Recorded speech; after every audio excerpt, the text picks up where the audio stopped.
particolare che noi assembliamo all'interno del nostro stabilimento di Fontana Fredda, e qui ovviamente abbiamo un lavoro di assemblaggio, diciamo, di alcuni parti che vengono puntate, poi vengono saldate con saldatrice a TIG. Un lavoro che non fa più tanta gola, almeno così pare. Siamo alla Cappellotto di Gaiarine. Come in molte altre aziende nel territorio, l'export sta trainando e ci sono delle professionalità che verrebbero pagate a peso d'oro. Eppure saldatori carpentieri non se ne trovano.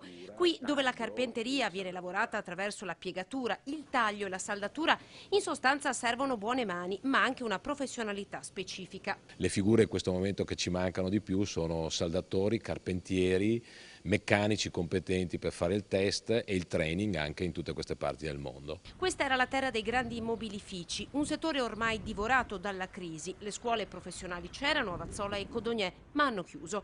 Ora, con la ripresa del mercato Italia e gli incentivi fiscali, queste aziende stanno marciando bene, ma mancano le risorse umane. Ci sono circa 60 carpentieri saldatori e soprattutto in quella zona là di Fontana Fredda noi avremo bisogno di avere almeno altre 15-20 persone che possano, diciamo, aiutarci ad implementare probabilmente un secondo turno. Diciamo che sono lavori un po' particolari che la gente fa fatica a farlo, è un lavoro non diciamo neanche più faticoso, però un po' più impegnativo. Non si trovano saldatori, italiani men che meno. Le aziende non riescono così ad assicurare continuità al lavoro. E effettivamente c'è una penuria secca, vera e propria secca. Negli ultimi 3 o 4 mesi abbiamo insistito nel territorio a fare colloqui, a ricercare attraverso agenzie, però effettivamente questo non è stato possibile. E così l'imprenditore sindaco lancia l'allarme per aiutare tutte le aziende del territorio e dare un nuovo input ai giovani che devono scegliere un percorso professionale verso cui le aspettative devono essere giustamente molto alte.